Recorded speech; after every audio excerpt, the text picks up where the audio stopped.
Assalamu алейкум. Амансыздарбы урматтуу мекендештер. Жалпы спорт сүйүүчүлөрү, Ала Тоо спорт каналы кыргыз спортундагы акыркы жаңылыктар менен тааныштырууну улантат.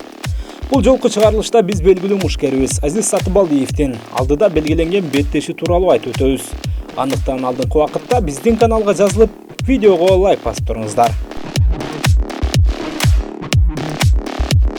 Белгилүү Алайхан Каймана ысымы менен таанылган кыргыз мушкери Азиз Сатыбалдиев өзүнүн кезектеги беттешин 19-июнь күнү Бириккен Араб Эмираттарынын Дубай шаарында Huawei Warriors мелдешинин алкагында өткөрмөй болду. Бул боюнча мушкердин баштыруучусу Тынчтык Өмүрзаков өзүнүн Инстаграмдагы баракчасы аркылуу кабарлады. Анын айтымында Азиз Сатыбалдиев формасын сактап туруу максатында үстүдө айтылган уюм менен бир беттешке келишим түзгөн. Эсиңиздерде болсо Азиз былтыр UFC уюму менен келишим түздү деп кабарланган.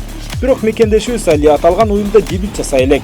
Ички булактардын айтымы боюнча ал ошол мезгилдерде Абу Даби шаарындагы мушкерлер аралында өтө турган мелдештерге алмашууга чыгуу келишими түзгөн. Себеби Алайхандын Америкага кирип чыгуу визасы жок болгондугуна байланыштуу Руби менеджерлик компаниясы ошондой келишимге барган.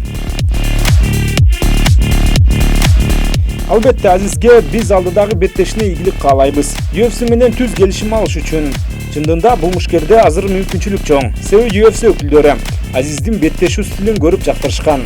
19-июнь күнү ким менен беттешери азырынча белгисиз. Тагыраагы Huawei Warriors уюму али атаандаш кое элек. Алдыда Сатыбалдиевдин атаандашы белгилүү болгон учурда аны да тааныштырып, ким фаворит экенин билүүгө аракет кылабыз. Видеого лайк басыңыздар, каналга жазылганды унутпаңыздар.